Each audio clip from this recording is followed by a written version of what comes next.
Bugün pravoslav xristianları Pasxa bayramını qeyd edir.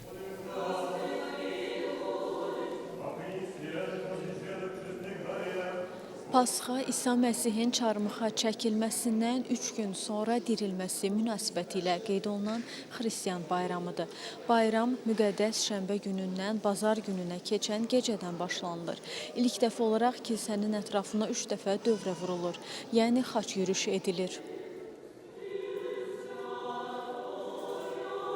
Paytaxtdakı müqəddəs Mürdaşyan Zənənlər Kafedralı başda olmaqla Bakıda və ölkənin müxtəlif bölgələrində yerləşən pravoslav məbədlərində Pasxa bayramı münasibətilə xüsusi ibadətlər keçirilib. İbadətlər zamanı şamlar yandırılıb, dualar oxunub və dini ayinlər icra olunub. Pasxa zamanı insanlar bir araya gələrək həm dini inanclarını ifadə edir, həm də mərhəmət, paylaşma və birlik kimi dəyərləri ön plana çəkirlər. Bu müqəddəs gün xristianların qədim və sevimli bayramlarından biridir. Onlar bu tarixə bir neçə gün əvvəldən hazırlaşmağa başlayır. Ənənəyə görə dindarlar cümə axşamı səhər kuliç bişirir, axşam Pasxa hazırlayır, şənbə günü onları kilsəyə aparır. Şənbə günündən bazar gününə keçən gecə isə Pasxanın və İsa'nın dirilməsi bayramının başlanılmasını bildirən xaç yürüyüşü edirlər.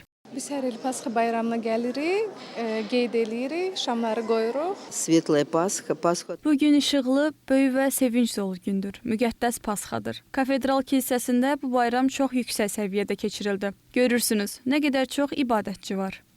Şam yandırdım, dualar elədim və bu şəkildə bayramı qeyd edirik.